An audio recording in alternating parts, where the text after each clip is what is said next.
It is a reminder that comes once a week. What about every day?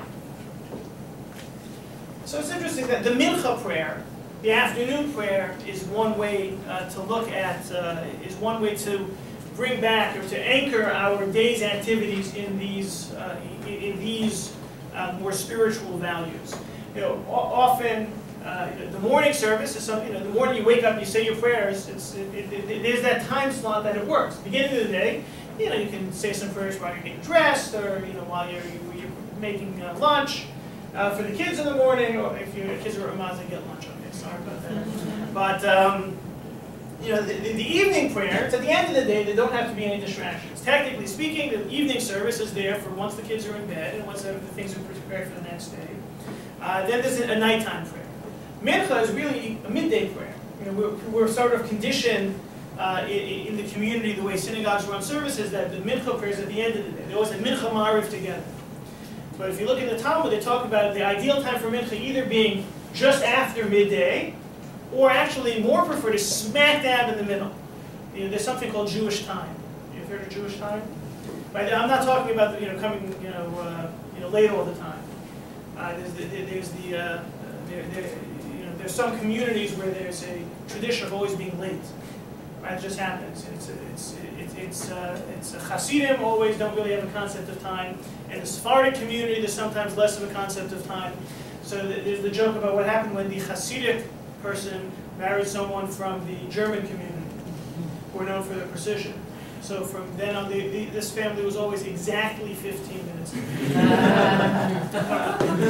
So maybe the exact Jewish time, for the way Jewish time works, it's actually, there's a formula in the Talmud that Jewish hours are the minutes of daylight in a day divided by 12. So when sunrise is at 6 and sunset is at 6, a Jewish hour is 60 minutes. But if sunrise is at 6 and sunset is at 8, your Jewish hours are longer than 60 minutes. Or like nowadays, as they're getting shorter and shorter, Jewish hours will be less than 60 minutes. And so the Talmud has on a day where sunrise is at 6 and sunset is at 6, it seems to be that the best time to daven mincha, 3:30 in the afternoon. Great. Just right when things are heading towards the end of the day rush, that's when the Judaism wants you to daven. Because mincha provides an opportunity to infuse Jewish values, Jewish ideas right into the middle of the day.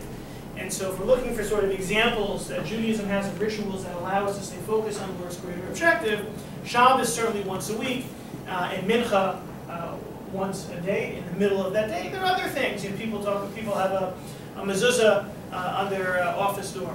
Maybe the office door doesn't really need a mezuzah. Or you keep a little sitter on the desk, or a tzedakah box on the desk, where you have an opportunity to bring these values into sort of a tangible way, either once a week or in certain ways during the day.